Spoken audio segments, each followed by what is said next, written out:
welcome on my channel Har Ghar English.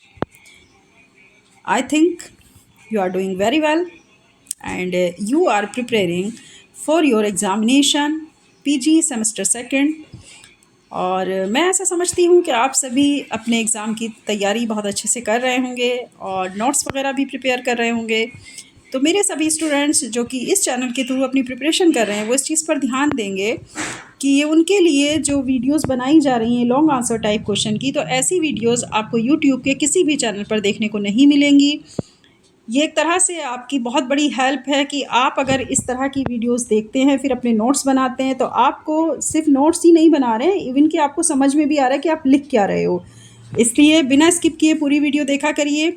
इसमें हम बहुत छोटे से टॉपिक और बहुत लॉन्ग आंसर्स भी आपके साथ डिस्कस कर रहे हैं, तो ज़रूरी हो जाता है कि आप इन वीडियोस के साथ साथ चलें और नोट्स अपने प्रिपेयर करें।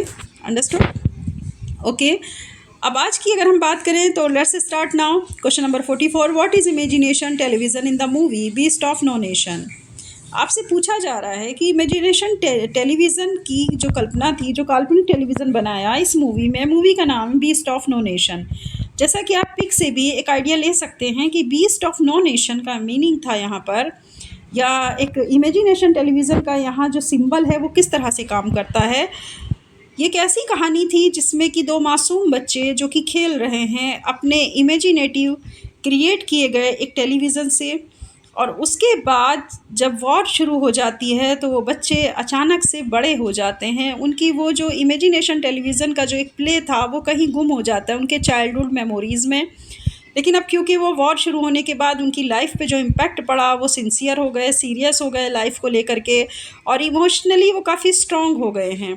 यही चीज़ इस पूरी मूवी के अंदर दिखाई गई है। लेकिन क्योंकि ये एक अफ्रीकन कैरेबियन लिटरेचर से उठाया गया क्वेश्चन है, तो आप इस चीज़ को समझिएगा कि अफ्रीकन कैरेबियन लिटरेचर से अगर उठाया हुआ क्वेश्चन है तो किस तरह का होगा। मीन्स यहाँ पे जो लिखने वाला हमारा राइटर है वो अफ्रीकन राइटर हैं जिन्होंने जिन्होंने अपनी इस राइटिंग को मूवी की शेप दी, यानी इसको मूवी बनाई इसके ऊपर, और उस मूवी के अंदर जिस तरह से दिखाया गया है वही चीज़ें यहाँ पर शॉर्ट नोट पूछा गया था आपसे, इसलिए ज़रूरी हो गया था कि मैं आपको इस पूरे कॉन्सेप्ट को क्लियर करूँ।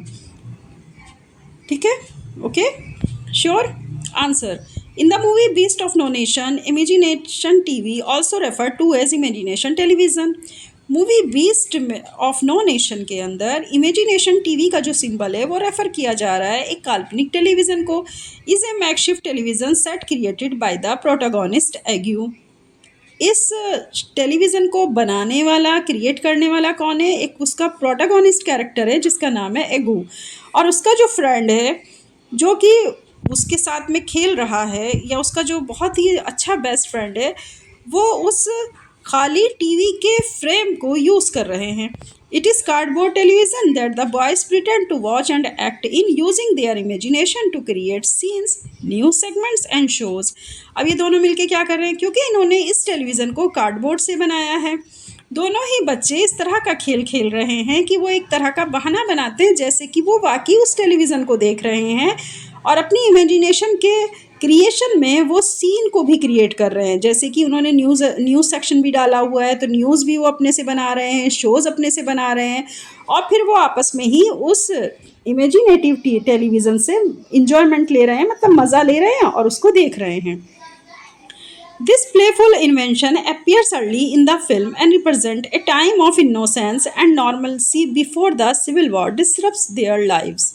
अब हुआ क्या? उन्होंने जो ये खेल खेल में एक इन्वेंशन की थी, एक खोज की थी, और उनकी जो ये फिल्म में, शुरुआती फिल्म में हमें देखने को मिलता है कि जिस तरह उन्होंने उस टाइम को रिप्रेजेंट किया अपने चाइल्डहुड को। चाइल्डहुड में वो कैसे थे? बहुत इनोसेंस थे, बहुत सामान्य थे। लेकिन ऐसा तभी तक था जब तक कि सिविल वॉर स्टार्ट नहीं हुई थी। जैसे ही सिविल वॉर स्टार्ट हुई तो उनकी जो लाइफ थी वो तीतर बीतर हो गई। डिस्टर्ब्स का मतलब होता है, मतलब तीतर बीतर हो जाना। It highlights the creativity of children and serves as a stark contrast to the brutal reality that follows. अब यहाँ पर हाईलाइट किया गया उन बच्चों की क्रिएटिविटी को कि वो बच्चे कितने ज़्यादा क्रिएटिव थे, और इस तरह से। लेकिन दूसरी ही तरफ सिविल वॉर के बाद जब उनकी लाइफ एकदम से चेंज हुई तो उन्होंने एक बहुत ही क्रूर सच्चाई का सामना किया जिसको वो उससे पहले नहीं जानते थे। बाद में फिर क्या हुआ? सिविल वॉर के बाद उन्होंने क्रूरता वाली सच्चाई का सामना किया। हालांकि वो बच्चे बहुत क्रिएटिव थे और एक तरह से देखा जाए तो ये मतलब एक कंट्रास्ट उस कैरेक्टर्स में देखने को मिल रहा है कि उन दोनों जो दोनों बच्चे हैं वो सिविल वॉर से पहले किस तरह खेल रहे थे, किस तरह इमेजिनेशन में टीवी बना रहे थे, लेकिन अचानक से फिर वो बड़े हो गए। As the story progresses the memory of imagination TV underscores the loss of childhood and the impact of war on young minds. ये कहानी हमें बताती है कि किस तरह कल्पनाओं में उनके रह जाता है, उनकी यादों में रह जाता है उनकी कल्पनाओं का टीवी। जो उन्होंने इमेजिनेशन टीवी बनाया था ना, वो उनकी यादों में ज़िंदा है। वो उसे सोचते हैं आज भी कि देखो हम इस तरह से खेलते थे, हमने इमेजिनेशन टीवी बनाया था। लेकिन अब उनका बचपन खो चुका है जब से सिविल वॉर हुई है, और उनके यंग माइंड्स पर उस सिविल वॉर का प्रभाव ज़्यादा देखने को मिल रहा है। ये थी आपका मूवी जिसका नाम था beast of no nation. Civil war से पहले वो बच्चे किस तरह खेलते हैं, किस तरह इमेजिनेशन टेलीविज़न बनाते हैं, और सिविल वॉर के बाद जो उनकी मेमोरी में इमेजिनेशन टीवी तो रह जाता है, लेकिन अब बचपना कहीं खो जाता है। अब वो बड़े हो गए थे, वो सिंसियर हो गए थे लाइफ को लेकर, क्योंकि उन्होंने एक ब्रूटल रियलिटी को फेस किया था। अंडरस्टूड? ये थी आपकी पूरा लॉन्ग क्वेश्चन।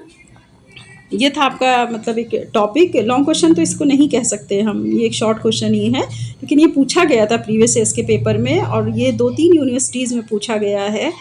जैसे दिल्ली यूनिवर्सिटी है, उसमें इस क्वेश्चन को पूछा गया, लखनऊ यूनिवर्सिटी के क्वेश्चन पेपर में पूछा गया, इसलिए ज़रूरी है। और आपके भी प्रीवियस ईयर्स के पेपर में पूछा गया है PRSU के, तो बेहतर होगा कि आप इस क्वेश्चन को ज़रूर पढ़िएगा। शॉर्ट नोट्स इसके ऊपर ज़रूर आएगा, और इसे समझते हुए आप इसको नोट्स तैयार करिए। ओके, ज़्यादा से ज़्यादा बच्चे जो हैं इस चैनल को सब्सक्राइब करें और इस चैनल के थ्रू अपनी प्रिपरेशन करें। आपको बहुत ज़्यादा सपोर्ट मिलेगा अपने एग्ज़ाम के टाइम पर। अंडरस्टूड? चलिए, अब मैं आपसे विदा लेती हूँ एक नए क्वेश्चन के साथ। नेक्स्ट वीडियो में फिर मिलते हैं। Bye bye, all the best.